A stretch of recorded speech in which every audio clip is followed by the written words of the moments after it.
எல்லாருக்கும் வணக்கங்க. இன்னைக்கு நம்ம கூழ் வடகம் தான் செய்ய போறோங்க. நம்ம வெயில் காலத்துல சாதாரணமாகவே வடகம் போடுறது வழக்கம்.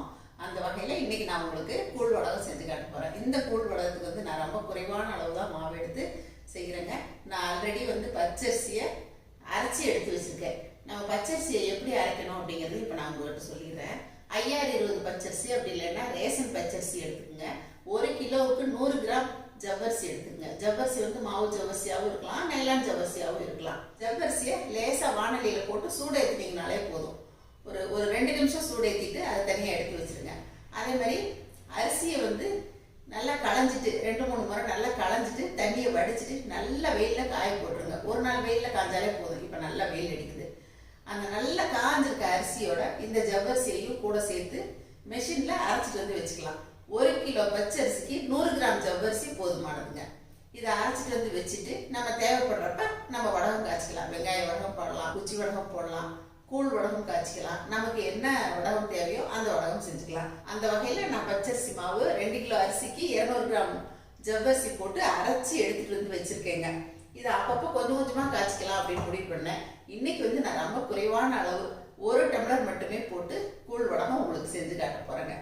அந்த 1 டம்ளருக்கு 6 பச்சை மிளகாய் போதும். காரம் ஜாஸ்தியாக தேவையில்லை. 1 டீஸ்பூன் சீரகம் போதும். இந்த பச்சை மிளகாயும் சீரகத்தையும் அரைச்சிக்கணும். பச்சை மிளகாயை ஃபஸ்ட்டு நல்லா சுற்றிட்டு அதுக்கப்புறமா கடைசியாக சீரகத்தை சேர்த்து ஒரு சுற்று விட்டால் போதுங்க. வடகத்துக்கெல்லாம் காரம் அதிகமாக தேவையில்லை. அதனால் நான் 1 டம்ளருக்கு 6 மிளகாய் மட்டுமே சேர்த்துருக்கேன். இந்த மாதிரி பச்சை மிளகாய் அரைச்சதுக்கப்புறம் 1 டீஸ்பூன் அளவுக்கு சீரகம் சேர்த்துக்கிறோம். இப்போ இது ஜஸ்ட் ஒரு சுற்று விட்டால் போதுங்க. இப்போ நம்ம சீரகம் பச்சை மிளகாய் அரைச்சி வச்சுருக்கோங்க. இது அப்படியே ஓரமாக இருக்கட்டும். கூழ் காய்ச்சிருவோம். நான் 2 கிலோ மாவு அரைச்சேன்னு சொன்னேன் இல்லைங்களா? அந்த மாவை அரைச்சிட்டு வந்ததுக்கப்புறமா நம்ம நல்லா ஆற வச்சிடணும். மெஷின் ஹீட்டு இருக்கும் அதில். அதனால் நல்லா ஆற வச்சுட்டு இந்த மாதிரி நம்ம சம்படத்தில் ஸ்டோர் பண்ணி வச்சுக்கலாம். இதிலேருந்து தான் இப்போ நான் மாவு எடுத்து கூழ் காய்ச்ச போகிறேங்க. இப்போ இந்த டம்ளருக்கு 1 டம்ளர் அளவுக்கு மாவு எடுத்துக்கிறேன். இந்த டம்ளரில் 1 டம்ளர் எடுத்து இப்போ ஒரு பாத்திரத்தில் சேர்த்துக்கிறேங்க.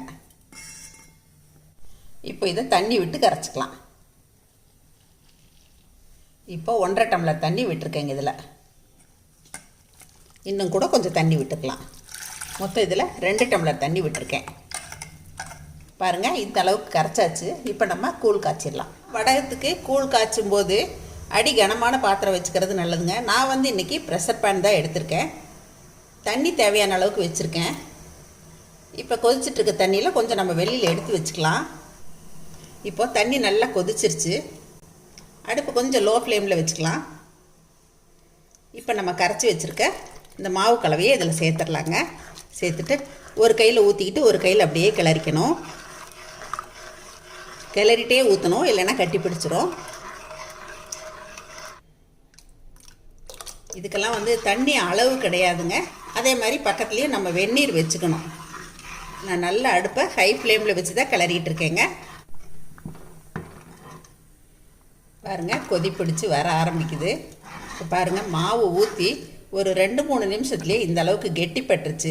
அதனால் நம்ம இன்னும் கொஞ்சம் வெந்நீர் விட்டுக்கலாம். இதில் ரெடி வெந்நீர் இதில் வச்சுருக்கேன் இல்லைங்களா, ஊற்றிக்கலாம்.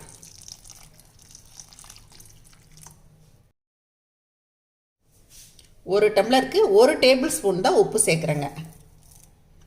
இந்த வடகத்துலலாம் உப்பு கொஞ்சம் ஜாஸ்தியாக ஏறிடும். அதனால் நம்ம குறைவான அளவு சேர்த்துக்கிறது நல்லது. கடைசியாக நம்ம பார்த்துட்டு கூட பத்தலைன்னா கொஞ்சம் உப்பு போட்டுக்கலாம். இல்லை கொஞ்சம் கைவிடாமல் மட்டும் கிளறிட்டே இருக்கணுங்க. பாருங்கள், ஓரமெல்லாம் நல்லா கொதிச்சு வருது. ஒரு 5 நிமிஷம் நல்லா இந்த மாதிரி கொதிக்க விட்டுட்டேங்க.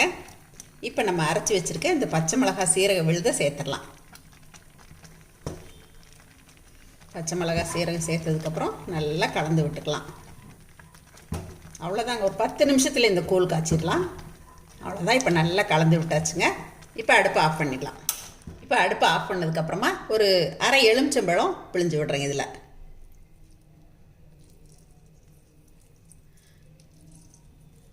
1/4 கிலோ மாவு போட்டோம் அப்படின்னா ஒரு அரை எலுமிச்சம்பழம் பிழிஞ்சா போதுமானதுங்க. 1/2 கிலோ மாவு போடுறீங்க அப்படின்னா ஒரு பழம் பிழிஞ்சு விடணும்.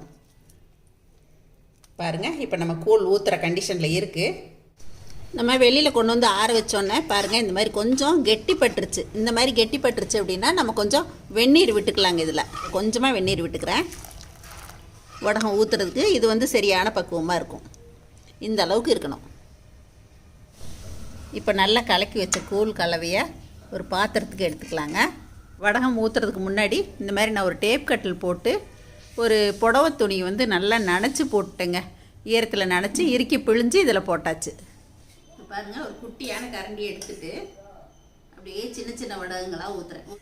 அதே மாதிரி எல்லாமே யூனிஃபார்மாக இருக்கிற மாதிரி ஊற்றணும் அப்படின்னா வடகம் ஒன்று போல் பொறிஞ்சு வரும். அதனால் நான் வந்து ஒரே மாதிரியாக தான் ஊற்றிட்டு வரேங்க.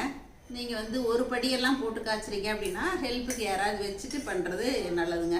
உட்காந்து ஊற்றுறதுக்கு இந்த இடம் சௌகரியமாக இருக்கிறதுனால இங்கே உட்காந்து ஊற்றிக்கிறேங்க.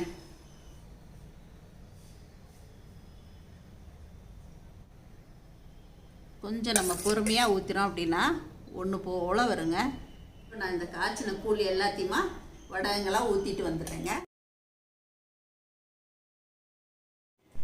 இப்போ ஒரு வழியாக வடகம் போட்டாச்சுங்க. அம்மாலாம் ஒரு படி 1.5 படி போடுவாங்க. நம்மளால் அவ்வளோலாம் போட முடியல. அதான் அந்த வடகம் போட அம்மாவை தான் நினச்சிக்கிட்டேன். வருஷம் அம்மா இருந்த வரைக்கும் அம்மா வந்து எங்களுக்கு, எனக்கு, அக்கா வீட்டுக்கு, தம்பி வீட்டுக்கு, அக்கா பொண்ணு, எங்கள் பொண்ணு அவ்வளோ பேருக்கும் போட்டு கொடுத்து அனுப்புவாங்க. இன்றைக்கி வடகம் போடும்போது அந்த ஞாபகமெல்லாம் வந்துச்சு.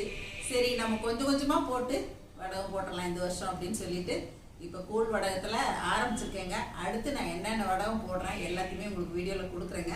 எதுக்காக நான் எலுமிச்சம்பழம் பிழிகிறேன் அப்படின்னா, கடைசியாக நம்ம எலுமிச்சம்பழம் பிழியும் போது வடகம் வந்து நல்லா வெள்ளை வெள்ளையேன்னு இருக்கும். அதுக்காக தான் எலுமிச்சம்பழம் பிழிகிறோம். இப்போ இது இன்றைக்கி ஃபுல்லாக காயிட்டுங்க. இப்போ கொஞ்சம் அந்த லாஸ்ட்டில் வெயில் வரும், அப்படியே நகட்டி வச்சுருவேன்.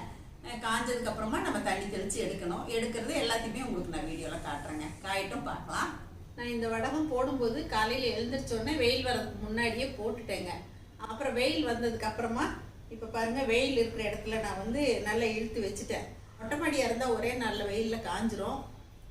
இங்கேயும் காஞ்சிரும்னு தான் நினைக்கிறேங்க. பார்க்கலாம், சாயங்காலம் பார்க்கலாம். இந்த மாதிரி தான் இப்போ வெயில் இருக்க இடத்துல வச்சுருக்கேங்க. இன்றைக்கி வெயிலில் இந்த அளவுக்கு காஞ்சிருக்குங்க. கொஞ்சம் நம்ம தண்ணி தெளித்து பார்க்கலாம், எடுக்க வருதான்னு பார்த்துடலாம். இப்போ சாயங்காலம் 5:30 ஆயிடுச்சுங்க.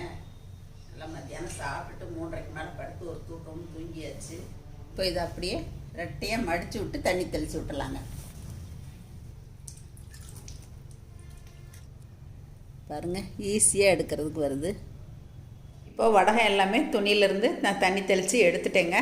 கொஞ்சம் ஃபேனில் வச்சிட போகிறேன். நைட் 8-9 மணி வரைக்கும் ஃபேனில் வச்சுட்டு அப்புறம் டேபிள் மேலேயே காத்தோட்டமாக வச்சுட்டா மறுபடியும் நாளைக்கு வெயிலில் வச்சுக்கலாங்க.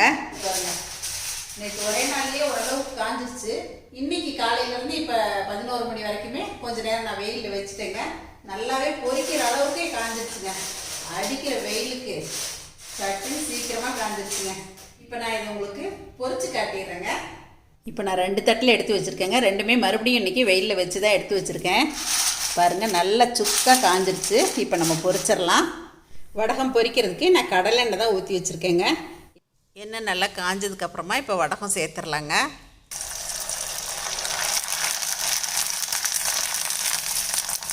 எண்ணெய் நல்லா காஞ்சோடனே மிதமான தீயில் வச்சுட்டே பொரிச்சிக்கலாம். அவ்வளோதாங்க, எடுத்துடலாம். எண்ணெய் நல்லா காஞ்சிருந்தால் தான் போட்ட உடனே நல்லா இந்த மாதிரி பொரிஞ்சு வருங்க. பாருங்கள், நல்லா நொறுங்கி வருது.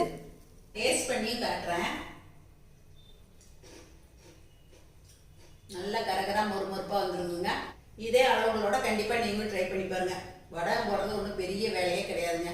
இந்த மாதிரி அரிசி மாவை மட்டும் நீங்கள் அரைச்சி வச்சுக்கிட்டீங்க அப்படின்னா எப்போ வேணால் நம்ம நினச்ச நேரம் கொஞ்சம் கொஞ்சமாக போட்டு செஞ்சுக்கலாங்க. நான் இந்த வருஷம் இந்த மாதிரி தான் கொஞ்சம் கொஞ்சமாக போட்டு செய்வோன்னு தான் முடிவு பண்ணியிருக்கேன். உங்கள் அரிசி ஆட்டி செஞ்சாலுமே அதுவுமே நல்லாயிருக்கும். ஆட்டியுமே இன்னொரு நாள் செய்யலான்னு தான் நான் நினச்சிட்டு இருக்கேங்க.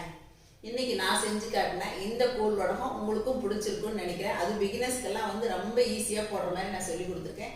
கண்டிப்பாக நீங்களும் ட்ரை பண்ணி பாருங்கள். எப்பயும் போல் உங்களோட ஃபீட்பேக் சொல்லுங்கள். பிடிச்சிருந்தா லைக், ஷேர் பண்ணுங்கள். தேங்க்யூ. சரசு சமையல் பாருங்கள், சமையல் நல்லா பண்ணுங்கள்.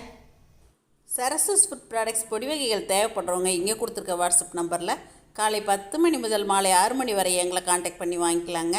தேங்க்யூ.